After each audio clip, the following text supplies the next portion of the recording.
स्वागत है। आज हम बात कर रहे हैं कर्नाटक के एक बहुत ही प्रसिद्ध मंदिर शहर धर्मस्थल की। ये जगह आस्था और सेवा के लिए जानी जाती है, लेकिन कुछ बहुत ही गंभीर आरोप इसकी प्रतिष्ठा पर सवाल उठाते हैं। हमारा स्रोत है धर्मस्थल अदृश्य मृतकों का रहस्य। इसके कुछ अंशों के आधार पर हम आज इन आरोपों की तह तक जाने की कोशिश करेंगे। खासकर वो लावारिस लोगों के कथित सामूहिक दफन का जो मामला है उसे समझेंगे। सोचिए जरा, एक तरफ पवित्र स्थल जहां लाखों लोग आशीर्वाद लेने जाते हैं और दूसरी तरफ गुप्त कब्रें होने की बातें। ये विरोधाभास ही अपने आप में चौंकाने वाला है। चलिए देखते हैं क्या है ये पूरा मामला। जी बिल्कुल। और देखिए, धर्मस्थल सिर्फ श्री मंजुनाथ स्वामी मंदिर ही नहीं है। हेगड़े परिवार है जो करीब 8 सदियों से, मतलब 800 साल से भी ज्यादा समय से वहां का प्रबंधन देख रहा है। और वो कई बड़े सामाजिक काम भी करते हैं, अस्पताल है, अनाथालय, शिक्षण संस्थान वगैरह। तो उनका प्रभाव काफी गहरा है वहां। हाँ, और शायद यहीं से मामला थोड़ा पेचीदा हो जाता है ना। 2013 में एक स्थानीय कार्यकर्ता थे, रविंद्रनाथ शानबाग, पहले पत्रकार भी रह चुके थे। उन्हें कहीं से खुफिया जानकारी मिली कि मंदिर की जमीन पर कुछ संदिग्ध तरीके से शवों को दफनाया जा रहा है। हाँ, और ये आरोप कोई छोटे मोटे नहीं थे, बेहद गंभीर थे। कहा गया कि सैकड़ों, शायद हजारों बेसहारा लोगों के शव बिना किसी रिकॉर्ड के, कोई मृत्यु प्रमाण पत्र नहीं, कोई कानूनी प्रक्रिया नहीं, उन्हें बस गुप्त रूप से दफनाया जा रहा था। और ये कोई आम कब्रिस्तान नहीं थे, छिपे हुए सामूहिक दफन स्थल। शक ये था कि ये शव उन्हीं संस्थानों से आ रहे थे जिन्हें मंदिर प्रशासन चलाता है। अच्छा, और जब शानबाग और कुछ और लोग उस जगह पर गए जो बताई गई थी, तो क्या मिला वहां? क्या ये सिर्फ बातें ही थीं? नहीं, जैसा आपने कहा, ये सिर्फ सुनी सुनाई बातें नहीं रहीं।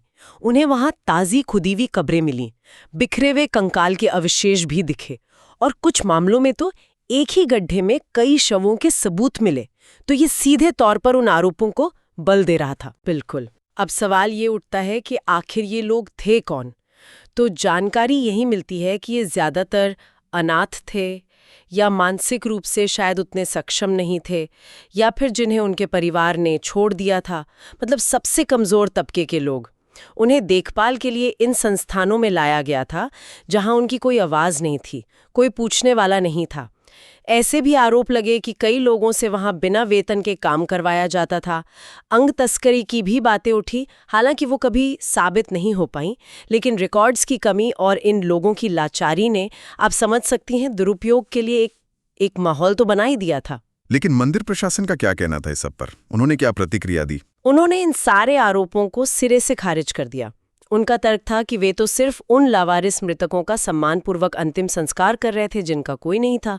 पर अगर ऐसा था भी, तो भी कई बुनियादी सवाल तो उठते ही हैं। वो मृत्यु प्रमाण पत्र कहाँ थे? पुलिस को सूचना क्यों नहीं दी गई? कानूनी प्रक्रिया का पालन क्यों नहीं हुआ? देखिए, कर्नाटक का कानून इस मामले में बहुत स्पष्ट है।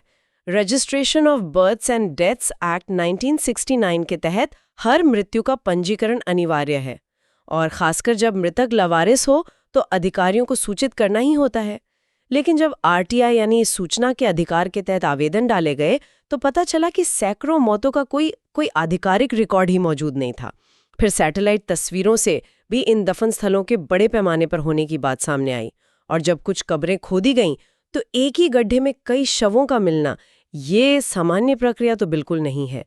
ये सारी चीजें, सारे विवरण प्रशासन के दावे पर बहुत गंभीर सवाल खड़े कर रहे थे। में KSHRC मतलब कर्नाटक राज्य मानवाधिकार आयोग ने मामले की जांच शुरू की, और उनकी जो शुरुआती रिपोर्ट आई उसमें ही गंभीर मानवाधिकार उल्लंघन पाए गए। ये बहुत बड़ी बात थी। रिपोर्ट में साफ कहा गया कि संस्थानों में लोगों का कोई ठीक से रजिस्टर मेंटेन नहीं किया जा रहा था। शवों को बिना कानूनी प्रक्रिया अपनाए दफनाया गया था, और कुछ कब्रों में एक से ज्यादा शव मिले थे।